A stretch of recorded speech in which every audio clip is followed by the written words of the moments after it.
All right, there's the guy right there, Nolan Hauser. All right, Nolan, let's get right to it. Dude, seriously, you do the wink. I mean, I want to know about the wink first because was that just nervous energy or was that like, dude, I got this in my sleep? And I want you to be honest with me. What was the No. story there? So, coming on the field, fourth down or whatever down it was, 3 seconds left. Tonio just caught that pass right before going out there. Whole team's huddle up, trying to get, just getting in the zone. Coach Sweeney, I'm walking to the spot, and Coach Sweeney says something to me. He's like, "Put this through." And I look at him, and I'm like, "I got you." And I kind of like gave it a wink. I didn't know it at the time, I don't think, but kind of just like nodded in confidence, and yeah, I was just giving him a reassurance that I was confident and, wasn't nervous energy at all. I've never kicked a football in my life where it meant something, but I've hit a lot of golf balls. And I'm sensing that there's a lot of similarities. If you're a good golfer, as soon as you make impact, you know when you've hit it. I mean, you don't even have to look to see where the ball's going. You just know. I'm assuming that as soon as you kicked that one, 56 yards and change, you knew you nailed it, right? Yes, sir. As soon as that comes off, kind of like what you said, if you hit a huge drive, you hit that huge drive, you can close your eyes, hit it, and you're like, that's gone. So just, that coming off my foot, and I look at Clay and I'm like, that's in. Because and then you just watch it through, and it's like a dream. And speaking of, and much like golf, the visualization that a kicker goes through. Um, Listen, SMU plays their tails off. They tie that thing up. You're sitting there on the sidelines. It's a cold night in the Queen City. You know this town real well. Walk us through what you're going through in your head leading into that whole last 16 seconds. Just Adam Randall gets that huge return, which is props to him. I mean, that was a big part of how that game ended. And so just seeing that, and then just seeing us get it right there, and I'm like, let's do this thing. Every Thursday I run out on the practice field after we do our walkthrough, and kind of just visualize everything. I visualize short kicks all the way to the long ones that are going to win the game. And I mean, this one, I do it all season. And this one actually, it came out to win the game. And it was kind of just one of the kicks I visualized on that Thursday practice. But it was the visualization going in there was, I could just see it going through and just see, I mean, really everything that happened. It's exactly like golf. You hit that, you visualize hitting that good shot, or really anything basketball. Kobe, said he visualized every shot he took, and just going out there and doing that same thing. You, Nolan, are the product of two Clemson alums. Your mom and your dad went to Clemson. Your sister is a Clemson product. And then you are from Cornelius. I pointed out, give Cornelius its flowers here, not just Charlotte. And you do this in Charlotte. What was, how many folks, how many family and friends did you have there? And then what was the reaction from just like your circle of Clemson people that to see you go out and put Clemson in the college football playoff?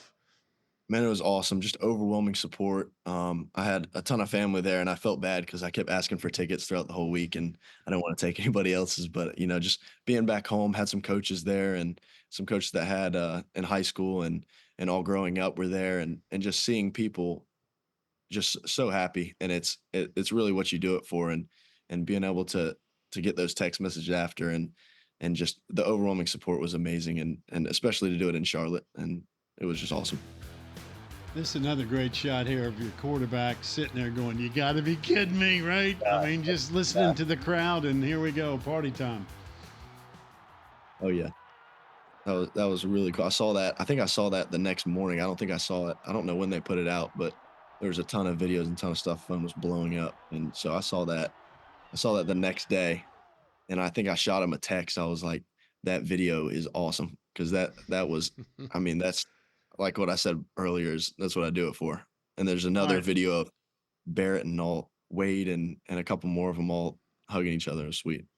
All right, Nolan, I'm going to give you a video of a place because I'm a Clemson alum too. And I go way back about 40 some odd years ago. But when I saw this video, it registered to me because I spent many a night at a place called the Tiger Town Tavern. And this is what it looked like when you made it.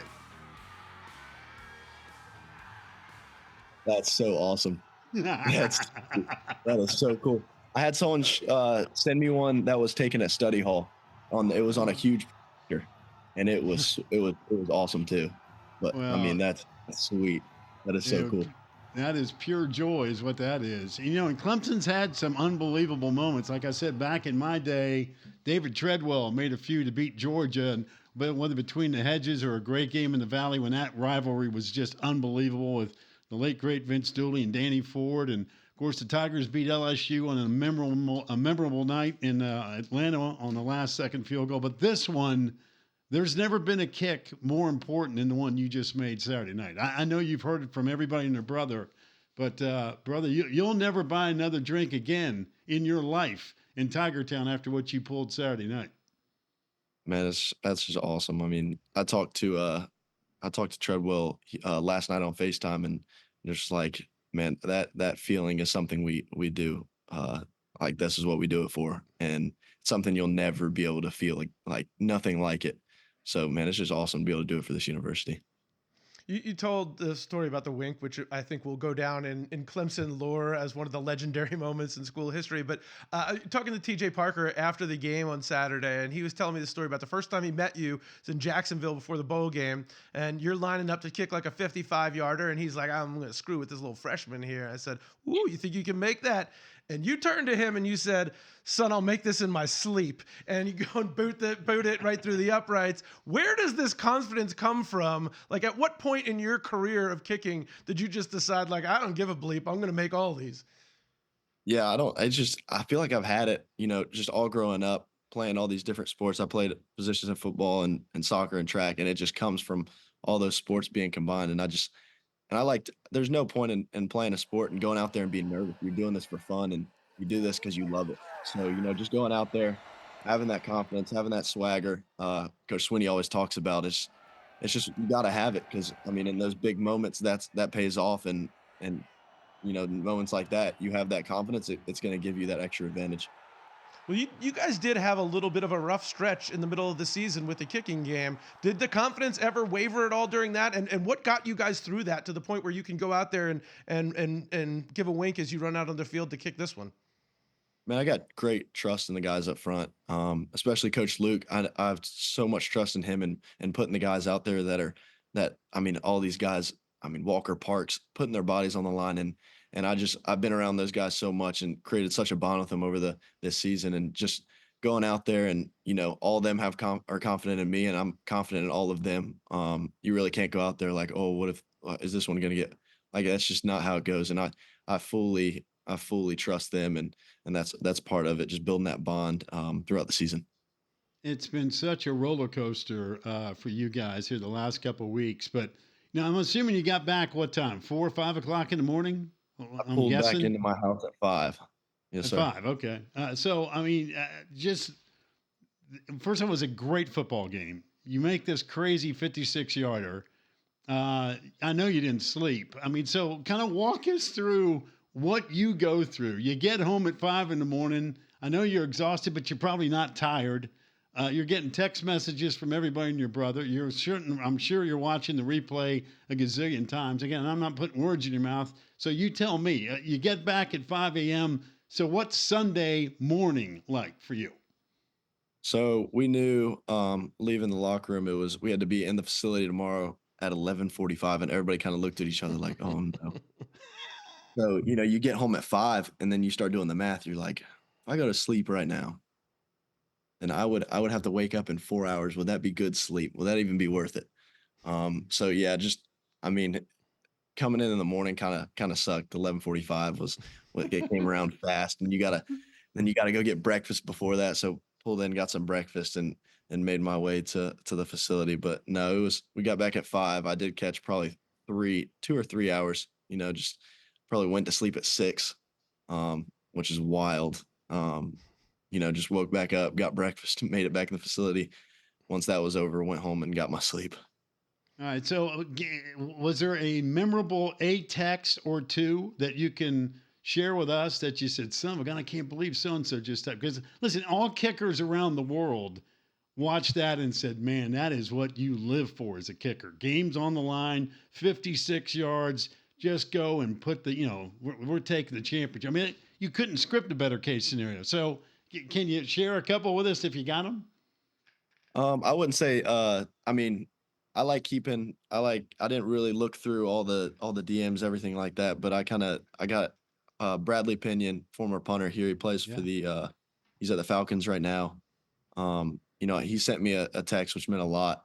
But I do love seeing the tweets, kind of like, dang, they screwed up the bracket, and that was just awesome for me. It made me laugh. I was like, that kick screwed up the bracket. I think it was who was it? I think it was Dave Portnoy put it out there. It was like, you Yeah, screwed up the bracket, and he did. I just laughed to myself. But that was funny. Yeah, I don't know how much Dave had riding on the game because he's been known to drop a dollar or two, but I got to figure that the entire state of Alabama that loves the Crimson Tide cringed when that thing went through because they sensed immediately, uh-oh, this could be a problem. Dabo might have just kicked us right out of the tournament. Yeah, that was one of the things. I think they said that before the game was. What was it? If SMU won, it was Bama was in, right? Yep. SMU won, Yeah. Bama's in, and if we beat them, then Bama's out. But definitely, those guys at SMU deserve to be in. I mean, great football team. I mean, the way they came back in the fourth quarter was just amazing. That quarterback is legit. They definitely deserve it. So we were rooting for them yesterday to get in. Just they deserve it as much as we do, and just so happy that they were able to get in. Let me turn the attention because I will celebrate this kick and we could watch it a million times. But you guys got some work left to do now that you are in. How have you seen the coaching staff, Coach Sweeney, Cade, and Barrett Carter, and those other leaders say, "All right, let's turn the page on this thing. We're here now. Let's prove we belong." Yeah, just yesterday. It all starts yesterday. You know who you're playing. Get straight to film. That's what they were all talking about. And Coach Sweeney stood up in front after we went through all of the all the playoff thing. We had a little pizza thing. Went through the whole playoff bracket and was like, all right, everybody's getting to work now. We have this bye week. Let's catch up on things. But yeah, just the leadership in Barrett and Kate is awesome. They drive the team. It's awesome to have those guys up front, steering our team and they just push everyone else to get better and they're getting a jump. They're probably in the facility right now. I saw Cade's car. Get some film in. Well, the good thing is of all of this, the real high point.